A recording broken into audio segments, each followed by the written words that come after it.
everybody. Well, it looks like it's going to be a 2-video kind of drive. I am on the Pennsylvania Turnpike for 60 miles. So, last video was about 20 miles. So, that was really easy to get one in, and I wrapped it up quick as I knew I was getting close to my exit because I wanted to pay attention to driving. This is a 60-minute stretch, so good luck to all of you. Anyhow, I figured, it's nice to do a little photo documenting or a little video documenting of your life on things like this. Looking back to, oh, that was the trip, going to the Disney thing. And at some point I'm going to try and put the phone aside, live in the moment, right? Maybe capture a little less photos and videos than I used to of these things in the past. And just let the experience wash over everybody. Of course, I won't be able to resist. I'll pull the phone out and snap a thing here and there. But, this will be my primary way to really recall what was on my mind, what I was thinking about in those times, those days. And wow, this is part of it. These drives, tapping the power of being a driver and ensuring you still have a car through this whole craziness has been a pivotal thing. It allowed me to get off of Staten Island in this tiny little cooped up studio apartment. I don't know, it might have been 650 feet or so. Barely a separation for 2 sleeping places. And for a while, for the weekends, it was me, my new wife, and my kid through the weekend. And boy, were we compatible with each other for that to be able to work. So when craziness hit in 2020, it seemed like the logical time to get more space for the dollar. And we looked at house-type places that were for rent. And of course, those have to do with vacation areas. And this took us out through Route 80, one of these east-west corridors between Pennsylvania and New York City. And it brings you to this beautiful area called the Delaware Water Gap, where the Delaware River that runs from way up north down to Delaware starts to meander a bit and create all this wonderful, canoeing, camping land, which has thankfully been turned into state park, and this is our backyard. And so one time going up that Route 80 stretch to look at places, we fell in love with the place, we took it, and so we're there for a few years, a 3 or 4 year bed and breakfast experience, although it's more like the beds without the breakfasts. But it's a nice cottage little life, and it's nice. After apartment living, you get to understand and appreciate how much living you can do in how little space. How you end up spending so much of your time in certain few areas anyway. So why have this big sprawling thing just to store your stuff? Get your stuff down to more special and fewer, higher quality, fewer things. The rest is clutter. The rest is noise that you have to sort through getting to the good stuff. And then even the good stuff, so long as it's just material things, you make sure that even that is replaceable. It's only money, it's only time. And, one converts to the other. So if you want to get rid of a bunch of stuff with a little bit of time or a little bit of money, you could get that stuff back. You could get all that same clutter in your life again. So it's really about the good stuff that's either irreplaceable, other life things. There's a priority, a hierarchy to what's important. The other living things, pets included, the irreplaceables, the things that are each having their own journey through this material world of their spiritual being. So those are more valuable entities than things that are stamped out of factories in China. And that continues to be the fact down through life form, complexity or whatever you want to call it, because, even a grain of rice has more chromosomes than a human, so who's to say complex? But down through spinal cord, worms, anything you can empathize with, right? Generally more valuable than material things that can be stamped out of a factory.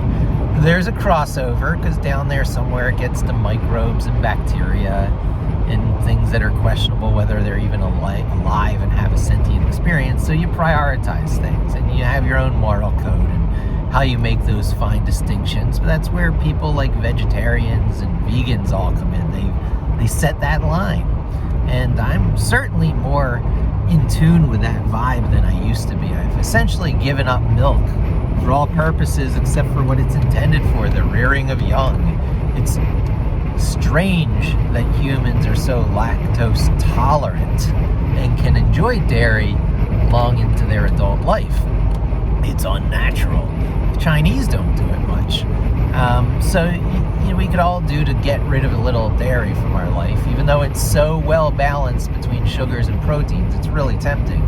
But you can get that balance between sugars and proteins from artificial milk, or it's real milk. It's just not milk from mammals. So, I've been drinking a lot of almond milk, the unsweetened vanilla almond milk. Oh, it's like, coffee without any of the downsides. You get your hydration, you get your proteins, you get your sugars. You could live off this stuff.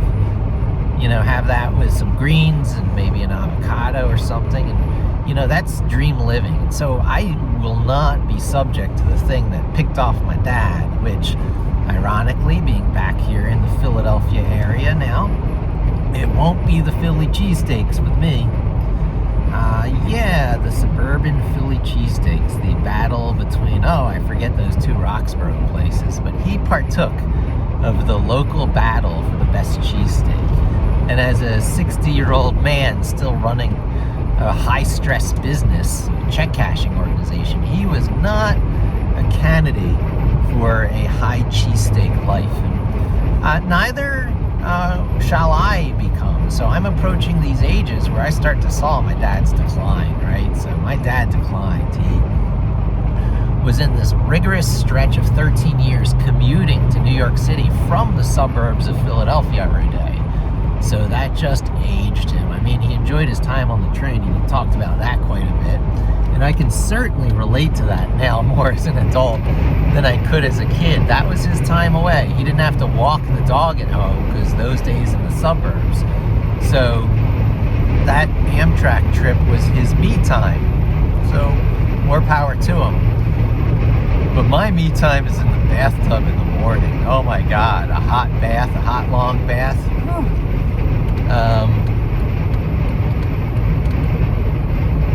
As far as pure happiness goes, the post-lockdown world for introverts like me who have an excuse and a reason to work from home, who get back that up to 3 hours every day that you were losing on the commute for things to keep yourself replenished and refreshed, to keep your saw sharp, to sharpen your saw, so your own self-development, reading, whatever you draw energy from. And for an introvert at home, let me tell you, there is a lot of that stuff. I talk with my child a lot about how, yes, she will always... No more? Okay. Sorry, they poked my face. Oh. Sorry. Yeah, no worries. I got my clan. It's a point I'm very, very happy with and Big. proud of, that I've got my people, and my people get along. And we went from that crammed studio in Staten Island now to a sprawling little cottage house, and everyone has their own room and doors that can close. Maybe not all the way. I gotta fix that. My daddy list, my to-do list. I got things I gotta catch up on, but I'm checking off a big one here. This was a incompleteness. There's a word for that psychology. I think they call that Gestalt psychology, sort of a visual balance. Escher artwork had a lot of Gestalt, positive, negative energy. And there was a missing negative piece here in my life, because I had to hustle Addie back out of that situation. And because my, soon to be after that wife never had a chance to have that experience that I was having when we met. So I feel really good about this trip, checking off that sense of completeness. Also, I was never that privileged of a kid. Privileged in the sense that all those running on empty kids of the 70s were. You know, you considered yourself blessed because you looked approximately like the template that was stamped out by the Brady Bunch. And the Brady Bunch taught you there could be a little wrong with your family. These were two families brought together post-divorce on both sides. So, you know, broken families are a fact of life and happiness can be recaptured. It was an unspoken part of the Brady Bunch that was very warm, comforting peace. Love can be found again. So the other part of that message, though, is that love can be found again in this very ticky-tacky box template that the 50s shows of fathers knows best and leave it to Beaver is still the main model.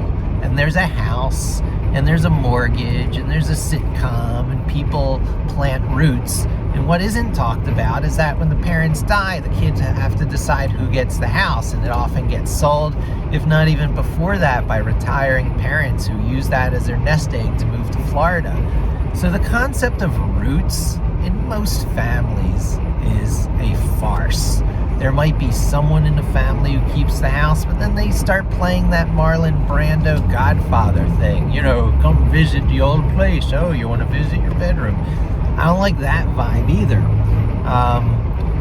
Material things are allowed to have hold too much sway over us in this brief time we have here. It's really a very brief time. 80 years if you're careful, 100 years if you're lucky. And every life can be viewed as the side of dice, a die, that has the 5 dots.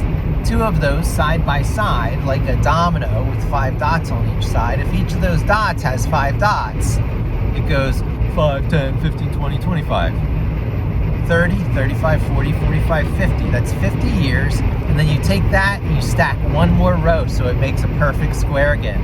55, 60, 65, 70, 75, 80, 85, 90, 95, 100. So one quadrant, A, B, C, D, you got your 4 quadrants. Each of those quadrants has those 5 dotted dice in it. And each dot of your dice is another 5 dots.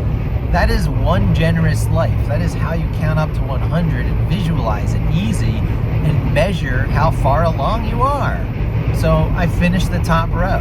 Addie's still she just finished the 2nd dot of the upper left quadrant, depending on how you want to count it. So it's very, very easy to take inventory of one's life, how much you're through in a traditional, you know, a standard unit of human life. You know, I think a lot about the standard unit of computing in prior videos, you know, these generic Linux boxes that everything is trying to be and based after these days. Even Microsoft wants to be that with its Windows subsystem for Linux, which I use every day. I couldn't live without it on a Windows machine. I'd be on a Linux desktop if not. So Microsoft knows this. So do I go into that? Life isn't long enough to master too many things. Malcolm Gladwell's general lesson in Outliers is true. In about 10,000 hours or 10 years, whichever comes first, you can get really good at one of these material world disciplines that requires muscle memory and an internalization in your body of that object. Using a keyboard, typing really well, mastering a language with that keyboard, another 10 years. So 10 years for typing, another 10 years for being good with Python with typing. 20 years to master it, to really know all the ins and outs like anyone at the top of their game in their field. Violin, musical instruments, sporting equipment, martial arts, the list goes on. It's just a good solid rule that, you know, is not 100%, but close enough so that you can gauge how many things to pack into your life by it. And if you're like 50 years old, like me, halfway through, and you don't have a handful of things that you're proud of, that you feel good about because you can partake in, like a master or an expert in your field, well, it's not too late. You got time to work with. It's just going to take you 10 years. Even if it's reading books for pleasure, the ability to keep your mind occupied when everything goes boring, if you have access to books, that's a 10 years, 10,000 hours skill. You wouldn't think of it that way, but look how many people don't continue reading after college. It's because they lost that skill. they never developed in the first place. They only ever read as lessons, and therefore they hated it because they felt they were forced to. Therefore, they never discovered the dopamine, endorphin, whatever type of rush it is, serotonin. It can be anything, any experience, any of the endocrine message chemicals in your body that make you feel good, adrenaline, that you get from real activities, you know, extreme sports, exercise, the creative act, right? You can get from reading. You might not think so, but you can. And that's one of those key discoveries. And people who make that discovery and fall in love with it generally become lifetime readers because they're that rat hitting that bar to get their next fix of whatever is in the experiment. The positive feedback loop of the endocrine system kicks in for long-term readers. And then, better still, it gets meta if the subject matter of your long-term reading is stuff that further improves you through the 10,000 hours or 10 years rule. So if what you're reading about is investing or computer coding or whatever it is, and it adds yet another internalized skill, all the more bonus. You start to be 30 years old, 40 years old, you feel like, I haven't done anything in life, but you realize that you can read for pleasure easily and you enjoy doing so. You can drive well and do adventures like this like it's no big. You do the right amount of planning. You don't have to obsess over planning because you know that you have a lot of faith in your ability to do things spontaneously and really, you know, pull it off. You know, good ability to talk people into things. You have a few of those walrus skills. Even when you consider yourself a carpenter, you want to build things. You want your product to be the product of your hands or your creative acts. Even those people can do well to talk a good talk because you're going to have to every once in a while to get your way. Those who don't speak up get walked all over, no matter how much your technical carpentry skills. So you got to get, you know, no matter how introverted you are, you got to practice those extrovert skills. You know, you don't have to like it, but it's nice to be good at it when you need it. So that comes in handy on trips like this. And that kind of skill goes under the same exact category as your 10 years or 10,000 hours. Doesn't come easy. It's hard-won stuff. So I should probably be more sensitive to my peeps here and wind this up soon. I won't talk for the whole 60 minutes, but it's nice to give them a little insight into my mind because they rarely, I'm sure, sit through my long, boring videos. Except now I got a little captive audience, so they'll at least hear this one. Anywho, continuity. Oh, the kid has been to Disney World twice before. Once in 2013 on her 2-year-old birthday turning 3, and once in 2014 on her 3-year-old birthday turning 4. I'm sure she barely remembers these 2 times, but I remember Disney World, and I remember how large it is and how competitive it is and how very stressful it can be. So Disneyland she has been to as well, but very briefly, as I mentioned in the previous videos, as a side effect of going to VidCon in 2018. So she had a 2013, a 2014, and a 2018 Disney adventure, 2 worlds and a land. So continuity-wise, this will probably be the first one that she'll be able to remember. And I'm doing the best I can to craft her 10-year-olds and their 10-year-olds and their 11-year-olds to be as close to what I would think of as a, you know, grow yourself in a, you know, Alice's Adventures in Wonderland, Dorothy, Harry Potter-like way. So, in Alice in particular, it was all a dream. That's the most they could get away with female protagonists in those days. You couldn't have them necessarily out adventuring as the actual princess. You see modern fairy tales like Neil Stephenson's Diamond Age dealing with that very well. It's a suggested read. It's another one of those Alice adventure things. Dorothy and her adventures in Oz directly parallel that in the movie, Wait, it being like a dream. Dorothy the Monica Potato? There you go. You can see the impact it's had on us, these stories. Well, also Star Wars, but you know, I've sort of left that phase. Okay, well, Also, did you know Disney will be making an anime called Twisted Wonderland, and all of the Disney villains will be represented by hot anime boys? I did not know that. It sounds to be a sure hit. Hot anime guys and Disney villains. I mean, what could go wrong? Yeah, no, that sounds like a hit waiting to Like happen. Scar, though. Oh, interesting. Yeah, I'm I'm sure not they'll a cast it furry. interesting. Never mind, I am a furry, but just the anime boy representing Scar. Boy, the YouTube culture she got tuned into with the animation crew. Dad, shut up. I would have found it on Disney Plus anyway. The anime makes the money, and hot anime boys make weird fan art, so you know what's gonna happen. There's some really excellent Alice-type adventures in modern pop culture. I'm thrilled with what's going on with anime these days. To me, anime growing up, Are you thrilled that Disney villains are being represented by hot, smexy anime boys? I'm thrilled at the quality level and the storytelling craft that's represented Oh no, I haven't seen it yet. in not that, It's coming out soon. but My Hero Academia, Hunter x Hunter.